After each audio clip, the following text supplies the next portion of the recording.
আসসালামু আলাইকুম বন্ধুরা, আশা করছি আপনারা সকলে ভালো আছেন আর আল্লাহ অসীম রহমতে আমরাও খুব ভালো আছি। আজকের আমার রেসিপি হচ্ছে মশলা ছোলা ভাজা রেসিপি।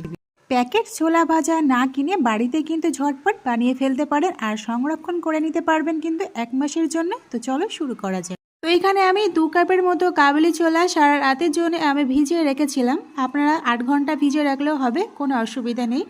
এবার আমি জলটাকে ফেলে দিয়ে ভালো করে পরিষ্কার জল দিয়ে আমি কাবলি ছোলাকে ভালোভাবে ধুয়ে নিচ্ছি।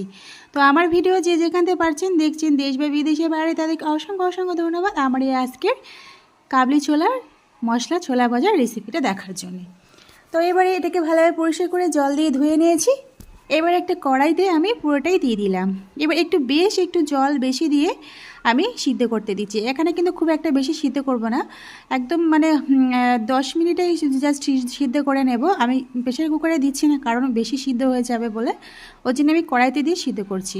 এখানে একটু লবণ দিয়ে দিলাম বেশি করে। এবার আমি চুলাতে 10 মিনিটের বেশি আর সিদ্ধ করব না, তো ঢাকনা চাপা দিয়ে গ্যাসের চুলাতে 10 মিনিটের জন্য সিদ্ধ করে নিচ্ছি।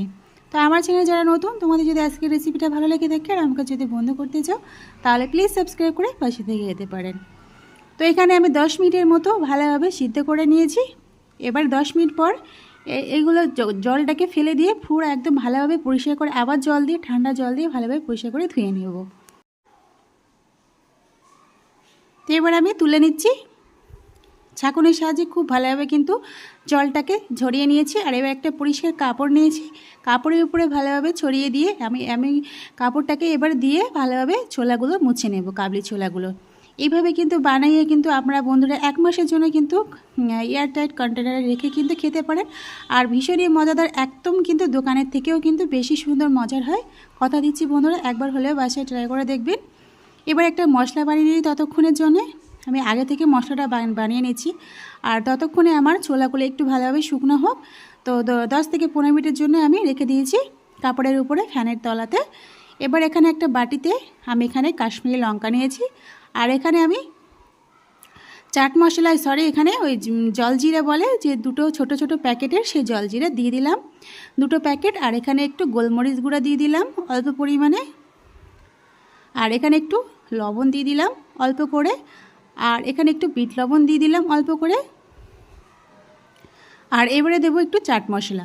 এবারে সবগুলো দেওয়ার পরে খুব ভালোভাবে মিক্সড করে নিচ্ছি।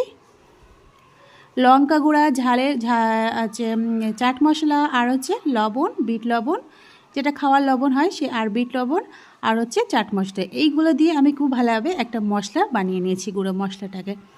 তো এখানে বানানো হয়ে গেছে। এবার এটাকে সাইডে রেখে দিচ্ছি।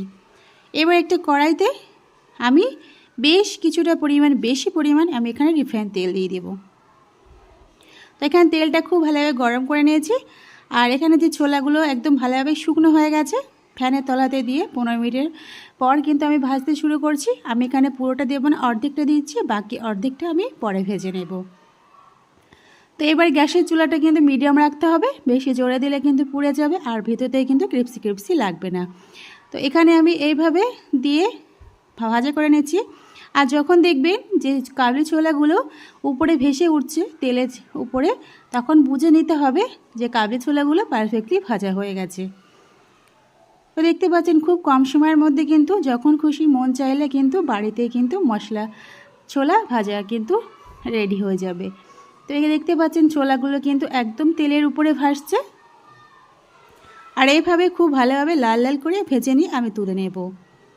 আর এই সময় কিন্তু গরম গরম কিন্তু মশলাটা কিন্তু মাখাতে হবে, একদম খেয়াল রাখতে হবে, বেশি দেরি করলে কিন্তু এই ছোলাগুলোর গায়ে কিন্তু ভালো লাগবে না। এবার আমি খুব ভালোভাবে তেলটা ঝরিয়ে এখানে একটা পাত্রতে দিয়ে দিলাম। দেওয়ার পরে যে মশলাটা মিক্সড করে রেখেছিলাম তার থেকে অর্ধেকটা দিচ্ছি, আর বাকি যে অর্ধেকটা আছে সেটাতে ভাজা করে নেওয়ার পরে বাকিটা দিয়ে দেব। এখানে অর্ধেকটা দিয়ে দিলাম মশলা গুঁড়ো। দেওয়ার পরে খুব ভালোভাবে নেড়ে চেড়ে নিয়ে নিয়েছি। আর এবারে একটা কন্টেনারের ভিতরে রেখে দেবো। এরকম করে কিন্তু 1 মাসের জন্য কিন্তু সংরক্ষণ করে খাওয়া যায়। তো বন্ধুরা, আজকের আমার এই মশলা ছোলা ভাজার রেসিপিটা কেমন লাগলো কমেন্টে কিন্তু জানাতে ভুলবেন না। আর খেতে কিন্তু ভীষণই ক্রিস্পি হয়েছিল বন্ধুরা, একদম দোকানের থেকে কিন্তু খুব ভালো হয়েছিল খেতে। তো আজকে এই পর্যন্ত, আবার অন্য রেসিপি নিয়ে আপনাদের সঙ্গে হাজির হব। খোদা হাফেজ।